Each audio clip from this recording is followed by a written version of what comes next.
I am so excited. She's in studio. I'm looking at her, and she's just as beautiful, you guys. Hannah Brown from Bachelorette, and here she is. Hi, girlfriend. How are you?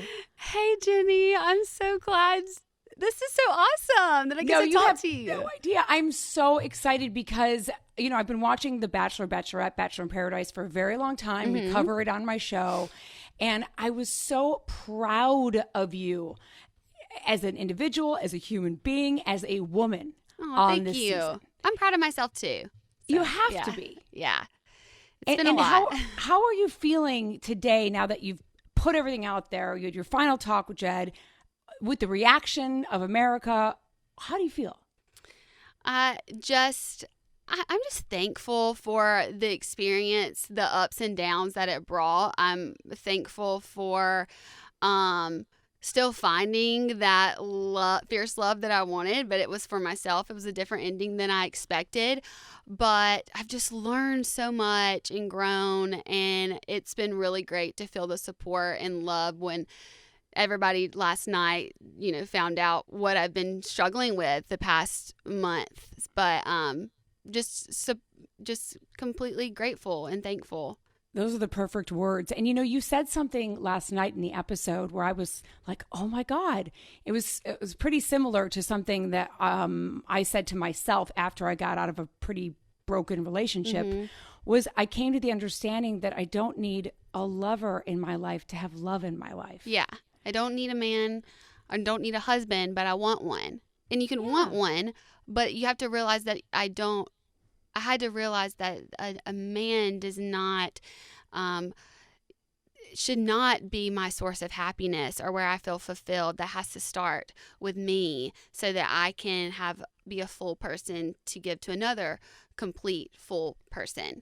Totally. The biggest lie in the movie business was that you complete me. Right?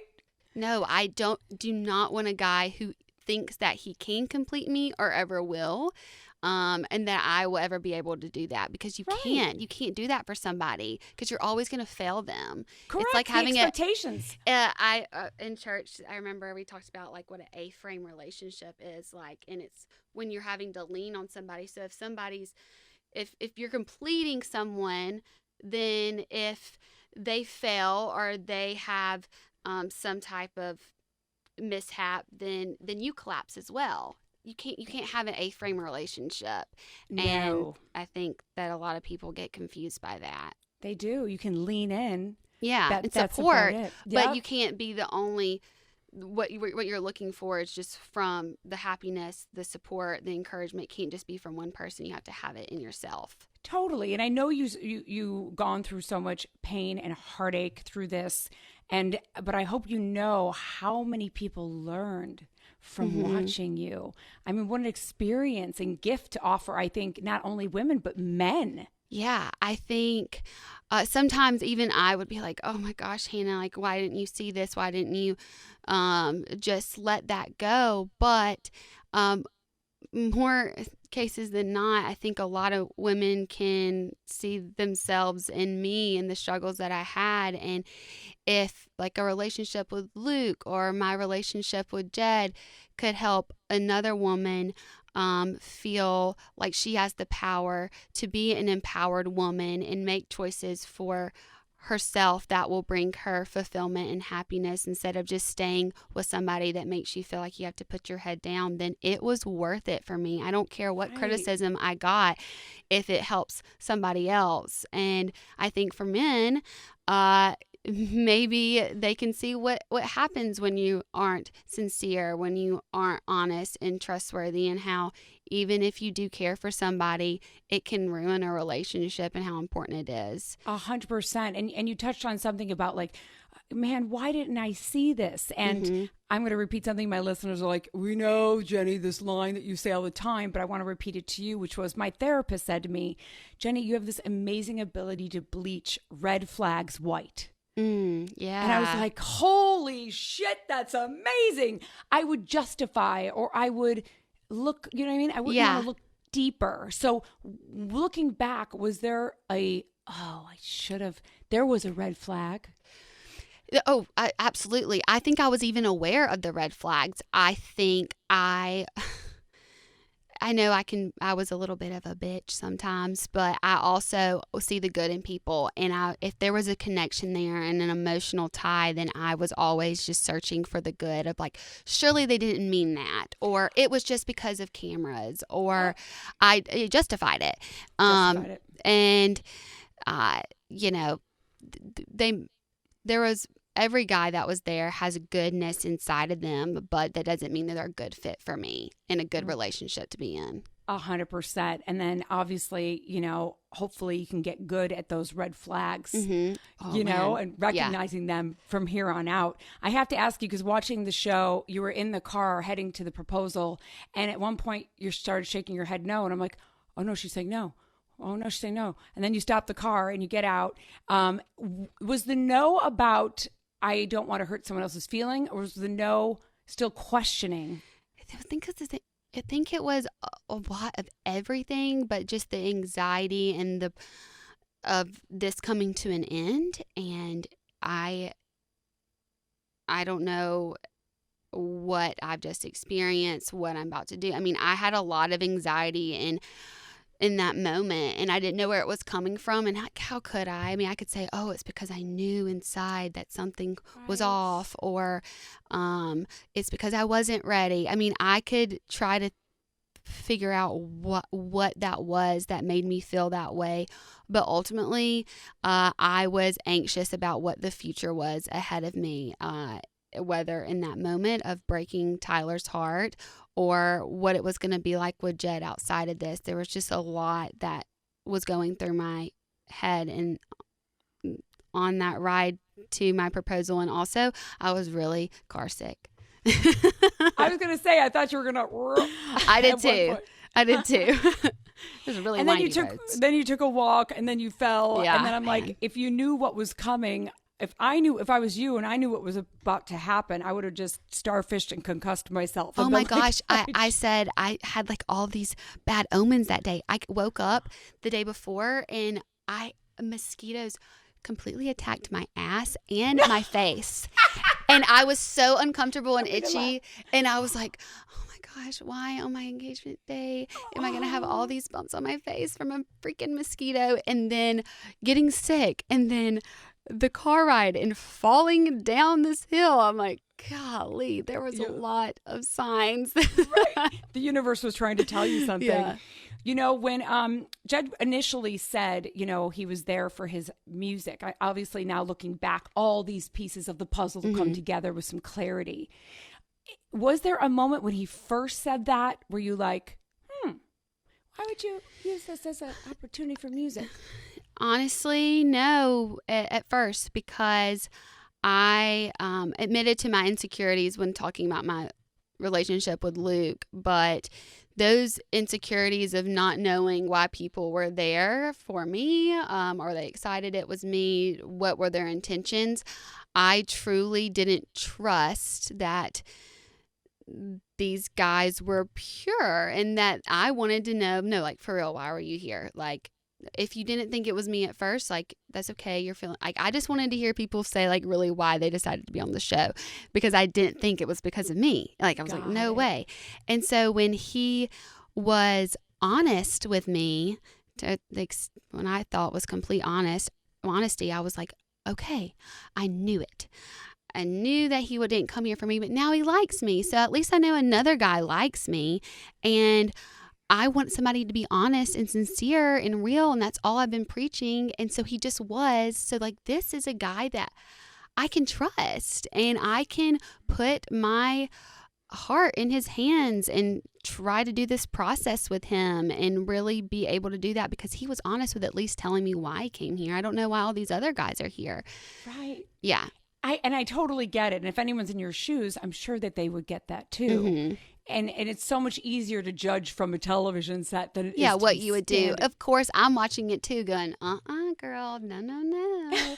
But being there, seeing what I see, feeling what I feel, you can't say you know anybody who comments and says things that she should have known or she deserved it. It's like, I would love to see you do this. Exactly. Yeah. That's right. Just fluff those ones off. Yeah. Watching the show back, what was your most cringeworthy moment? Because I know when I can't even watch myself on TV because I'm like, but it's been so hard.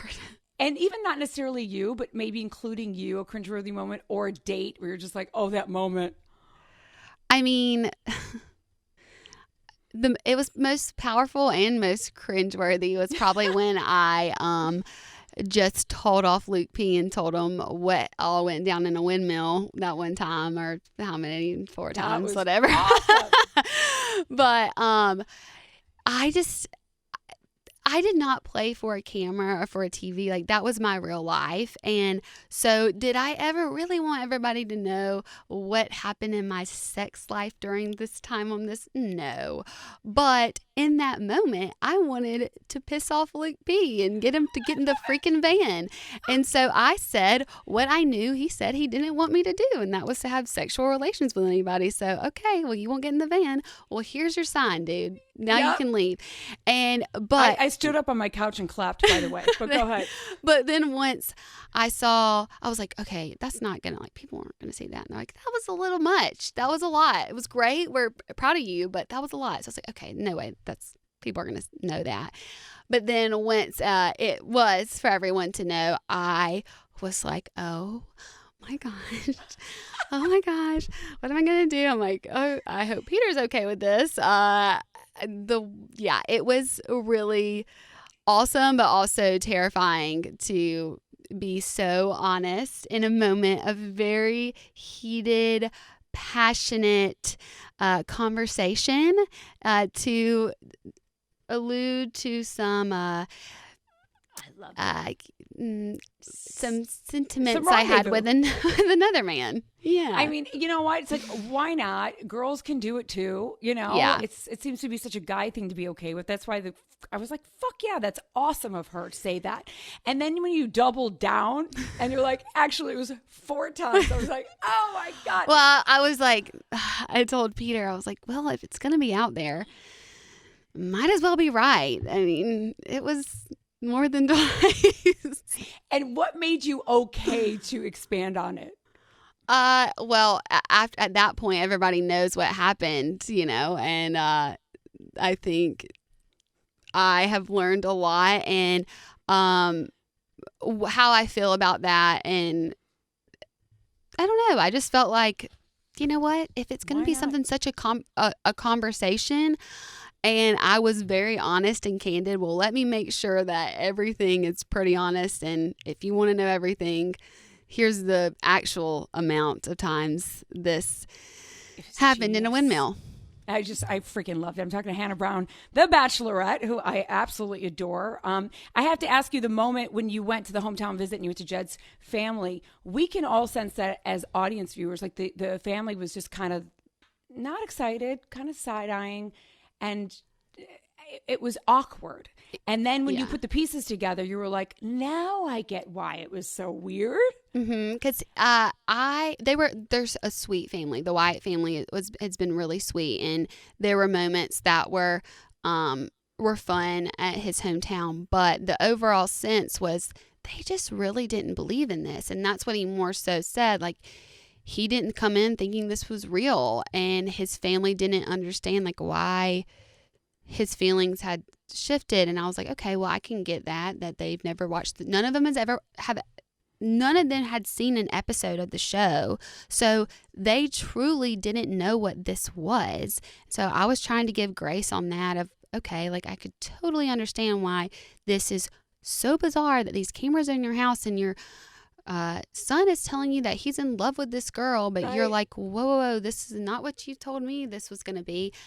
But now, watching it back, of course, I'm like, no wonder they were like, what are you doing, Jed? Because that was not his intentions. It wasn't. And I'm so glad you kind of called him out and put all those pieces together in front of us, too. Because we were kind of shouting. You did ask Tyler out for a drink. Did you wind up going?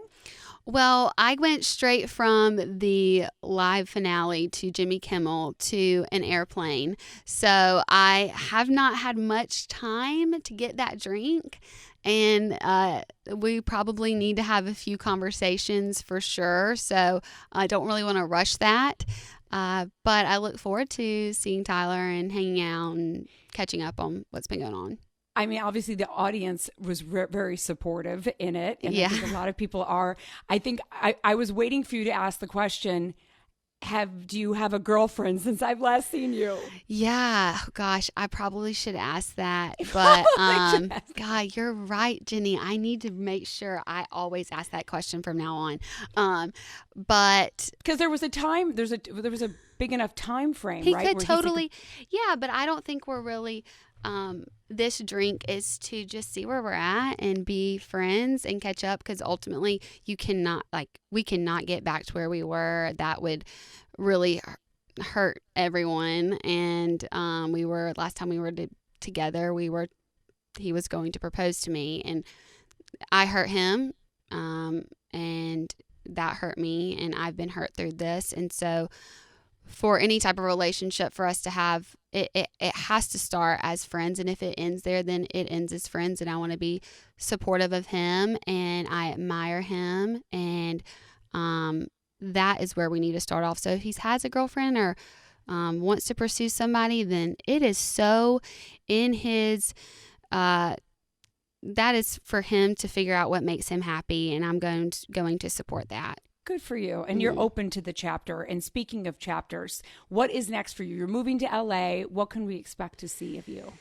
Good question. I am really excited to be able to have this platform that I have to continue the conversations that I started about faith and being open about how sex plays a huge role in everyone's life and relationship, and that can be different for everyone, and what you're comfortable with is what you're comfortable with. And just being able to talk to young women about the things that everybody saw me struggle with and overcome or still working on. So that's really important to me, to be able to continue to do that. And I am really open to any possibilities that come my way. Are you open to with the Dancing with the Stars offer? That would be really cool. I can keep a beat and dance to a rhythm, and it's better than I can. So if that was something that they wanted to do, that would be cool. But I have no plans just yet. I just kind of wanted to really focus on being the Bachelorette and sharing my story with the world. And that was yesterday. So we'll see about tomorrow. I love it. You're staying open to all possibilities and stay the authentic, amazing person that you are. Congratulations. I'm so proud of you. Thank you. And whatever you do on this journey, please come back. I'm happy to share your message with the rest of my ladies listening and men. Thank you so much, Jenny. I appreciate that. It was a pleasure to be here. Yay. Thanks, Hannah Brown. I love you all. I love you too. Talk to you soon, sweetheart. Good luck to you. Thank you. Bye-bye. Jenny McCarthy Show. Oh!